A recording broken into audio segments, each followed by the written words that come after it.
Hi, I'm Connie Jacob, your host of the Bravely Connected podcast, where we find our inner brave to connect with ourselves, others, and what we dream of for our lives.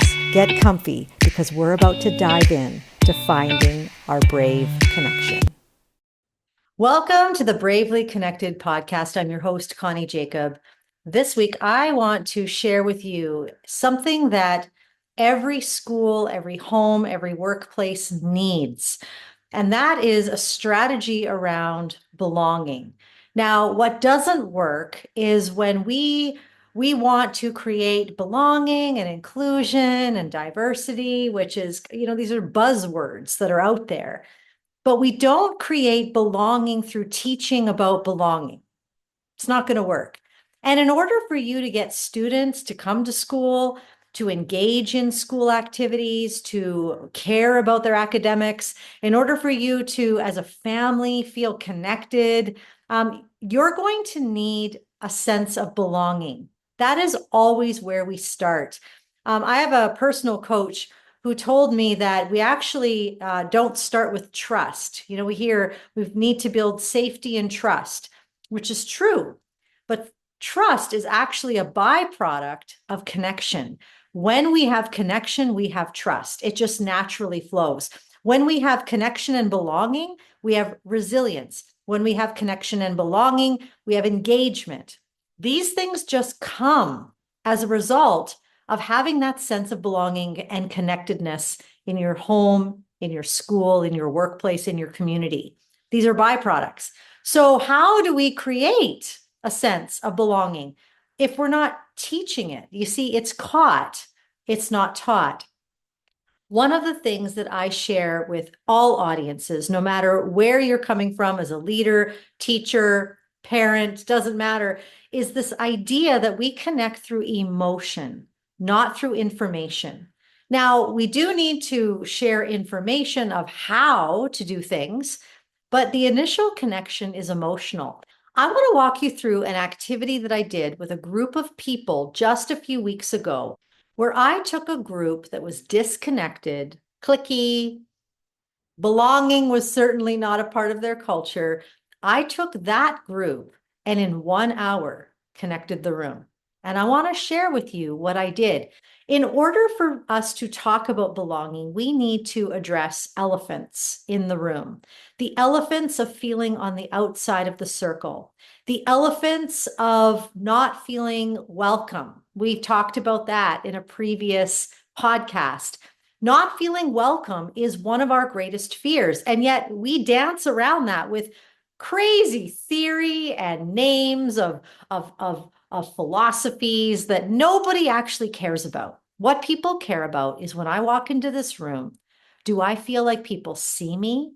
Do I feel understood by these people in the room? And do I feel connected here? That is all they care about. They don't care if you're trauma informed. They don't care if you have a master's of psychology. They do not care who you are. You could be the Pope and they could care less. What they care about is, do I feel welcome here? Now, if you have all those other things, and if you are the Pope that happens to be listening to this, then that's great. I'm just saying that you don't need all of these things to create belonging wherever you are. So I always start with a story. Stories connect the room. And so I shared my story of feeling on the outside of the circle for many years. I was labeled Connie Chunk as a little girl, grade 7. That was my nickname. I was known as Connie Chunk because I was a bigger girl. And that name followed me through junior high and high school. And then when I became 22 years old, I went to my very first hip hop class. And for those of you who follow me on Instagram or Facebook, you know I'm a dancer. And sometimes I'll put some dancing videos out there, even though I'm turning 50 here in a month. But you know that is a big part of my life. It wasn't always a part of my life. It became a part of my life because I needed to lose some weight and I didn't want to go to the gym where I didn't feel I belonged. I ended up in this hip hop class. I loved it. I was at the back. I wasn't seen. But then at the end of the class, we formed this circle and the teacher said everyone's going to have an opportunity to go into the middle. Well, that's the last place. I wanted to be. But I don't know how it happened, but there I went. I went inside the middle of a circle, first time, clenched my hands and did this really stiff move because I was so afraid. And I left that circle thinking I am probably never going to step foot in this class again until this girl next to me said, "Wow, that was really courageous." And that changed everything for me. Her encouragement ignited courage in me to show up next week and the next week and the next week. And I eventually went off to start my very own hip hop dance studio in East Vancouver, bringing drug dealers, gang members, kids, youth at risk off the street. That would not have happened had that girl not said that to me. Now, what's interesting is as I shared that story, I was sharing a story that related to the people in the room. We all know what that's like to be labeled something. Now, maybe they weren't labeled Connie Chunk, but they've all got their labels too, because we often see each other and ourselves through a deficit lens. And the bar that I set for anybody through my words becomes the bar that they live up to. So if I call somebody a bully, well, guess what? They're probably going to become a bully because that's the bar that I've set. And we always rise to the bar where people put us. And so the idea about belonging is sharing a story of the time that you didn't feel like you belong. You felt on the outside of the circle. Because the interesting thing is that we're all walking around feeling the same way. We've all been on the outside. We all know what that feels like. Even the most popular person around you right now, they question themselves on the daily. So what that does is it brings a safety to the room and it becomes a connection point. It connects the room. Now, the next thing that I did was many of you know my attune in process. Now you can shift that attune in process to work for all kinds of different ways to get information and knowledge, awareness of all kinds of things. I'm going to show you how I use it for belonging. So I asked them 3 questions. I gave them 3 Post-it notes. Question 1 was, when I feel I don't belong, I feel, and I said, write down the first things that you think of on your first Post-it note. Some of you have been in my exercises or a conference where I've had you write that on a Post-it note about your resting emotional state. All I've done is shifted it to how do you feel when you don't belong? What are those emotions? So they wrote them down, and I want to read some of them to you because I guarantee we can all relate to these. When I don't feel like I belong, I feel sad, like I'm different, uncomfortable, unwanted. I feel nothing. I feel sad and hurt. I feel like I don't want to care. I feel disconnected, depressed. I feel like leaving. I feel insecure, alone. I feel like I can't be happy. I feel so stressed. I feel empty and loads of shame. I feel lonely, ignored, not wanted, mad, like I want to break something. I feel like I want to cry, and I feel like I don't matter. How many of us can say I've related to one or even all of those? I think that if we were honest, we'd realize, oh my goodness, me too. The second question I had them write on their second Post-it note was, when I feel I don't belong, I think, what's the sentence going through your head? What's the narrative? What story are you telling yourself? Well, here's what they said. When I feel I don't belong, I think everyone hates me and I'm just not good enough. When I feel I don't belong, I think, what can I do better? Or I ask myself, what did I do? I think everyone's betraying me. I think I'm the only one that feels this way. I feel I don't matter. I think I'm not good enough. I think nobody wants to be around me. I think that I should leave the room. I think to myself, I won't go back there. I think this is the worst day ever. Isn't that so interesting? Again, how many of us can relate to that? The third question I asked the group was, when I feel I don't belong, I act like. So in the attune in process, you know that we ask ourselves, what's our resting emotional state? What does that sound like as a sentence? And what are the behaviors coming out as a result? All I did was shifted it to when I feel I don't belong, I act like. And I want to read to you what they said. When I feel I don't belong, I act like it doesn't affect me. I make jokes and I laugh about myself. When I feel I don't belong, I act like I'm happy, but it's a lie. When I feel like I don't belong, I stay to myself. I'm sleepy. I'm just a mystery and I stay quiet. When I feel I don't belong, I act like I don't care. When I feel I don't belong, I act shy, distant, like I'm not wanted, like I'm fine. When I feel I don't belong, I don't act like myself. When I feel like I don't belong, I act like nobody cares about me. I just want to scream and be angry. How many of us have done the same? Now, this was a self-reflecting exercise. So they were doing this on their own. Nobody was looking at it, and they were just doing it at their own pace. Now, this is beautiful because what you're doing is you're connecting the person with their emotions, their thoughts, and their behaviors. Now they are self-aware. We are teaching emotional intelligence.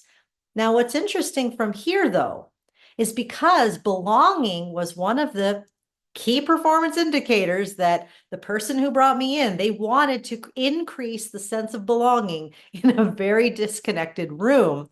So what do we do from here? Well, I wrote on the board feelings, thoughts, actions. And I said, whoever would like to, I would love, if you're open to it, to come put your Post-it notes underneath the feelings, underneath the thoughts, underneath the behaviors, only if you're open. And then I just took a breath. This is key right here. Take a breath, because there's going to be a moment where nobody's going to move. Nobody is going to move.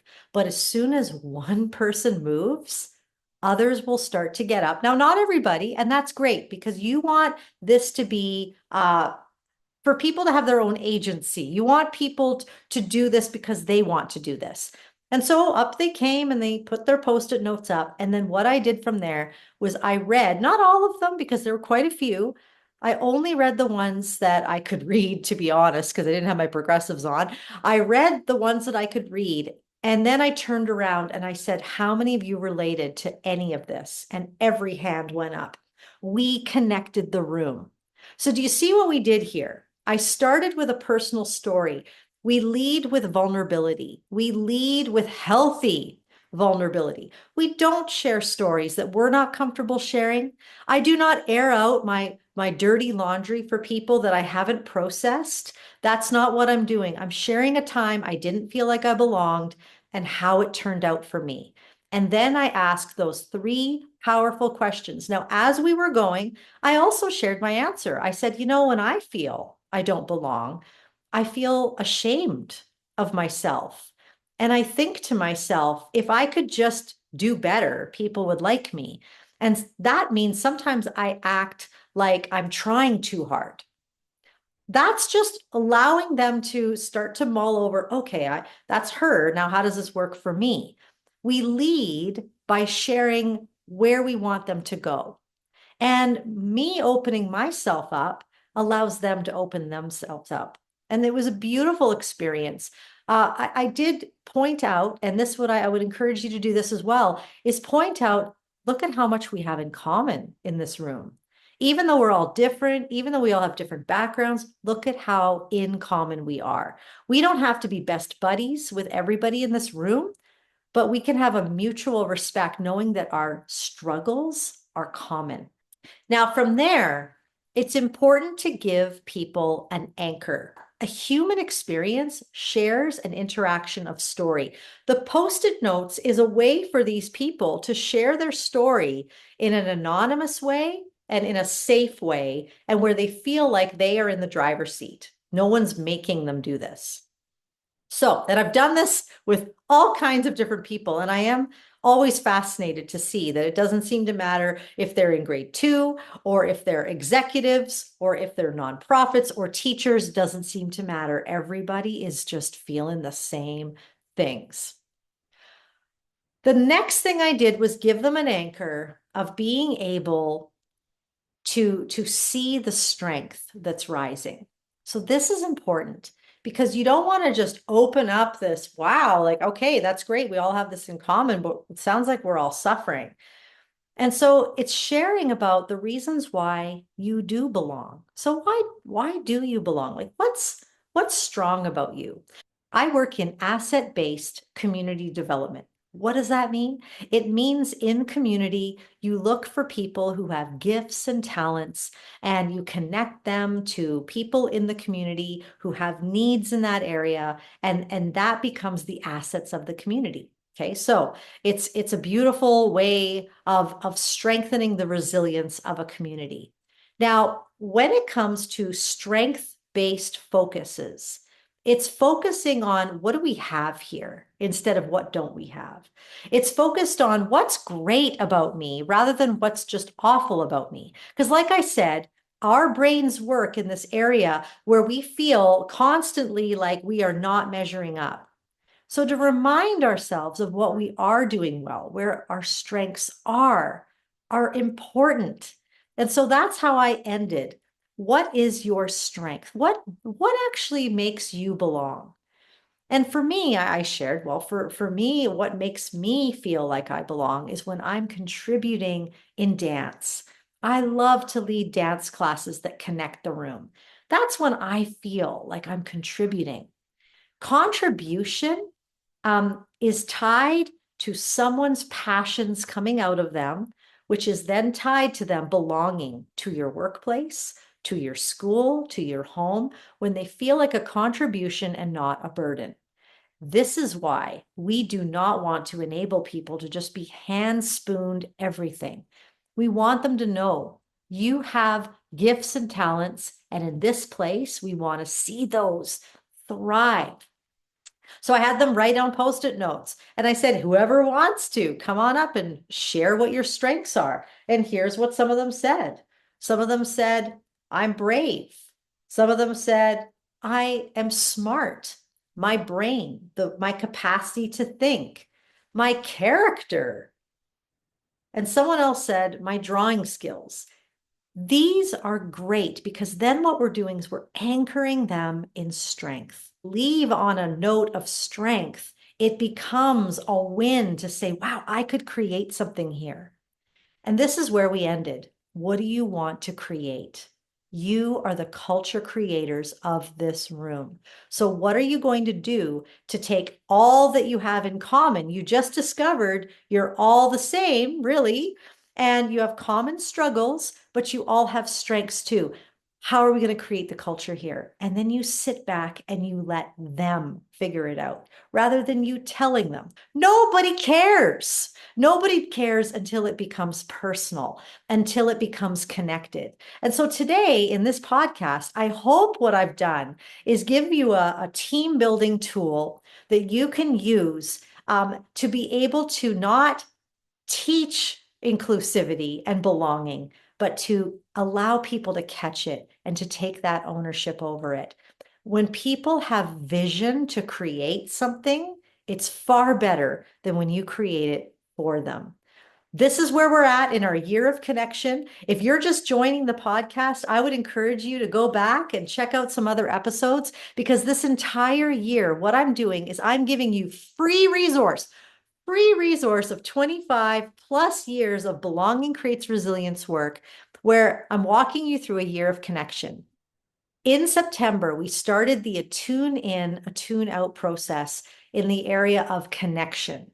We started September with connection. And now in October, what we're focused on is how do we motivate the people around us, including ourselves, with vision and goals in our lives. Belonging is your secret weapon in that. Belonging creates vision. Belonging creates goals. Belonging creates culture. So that's where we're going to end today. I do want to also conclude by encouraging you, press subscribe to this podcast, share it with friends, help me get the word out because I don't want to just do this for myself. I want to do this because this is a whole movement of my Bravely Connected method. And I've got some great news. I'm launching for my 50th birthday on November 6th. I'm launching my very own Bravely Connected Foundation that's going to raise money for schools. I'm raising money specifically this year for my community school in my community for them to be able to have access to this Bravely Connected method, to resource around emotional intelligence, mental wellness, relational health. And I'll tell you, it's good soil to invest in.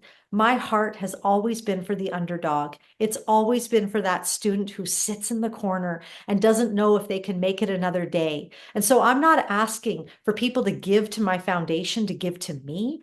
I'm asking for people to donate to my foundation to think about that child because we do not want one student left behind. I have a GoFundMe. We're bootstrapping this thing. For those of you who live in Canada, you know that it takes a long time sometimes to become a charitable foundation. But I have a need right here, right now in my community. And as an entrepreneur, I don't wait. I don't wrestle through red tape. We make things happen. And in my opinion, all these years, I've noticed that there's not one social issue that community does not solve. And so I'm inviting you, my community, to join me.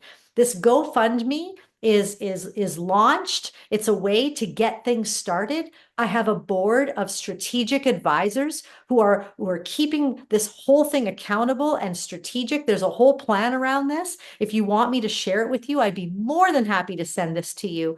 But if you would like to donate, if you would like to be a part of creating a movement to be able to make sure no student is left behind, I'm going to put that GoFundMe link in the show notes. I want to encourage us all, stay bravely connected because everyone around you today, they just want to know, do you see me? Do I belong? Do I matter? And of course they do. You and I can help them realize that they do. Let's stay bravely connected. All the rebels in the world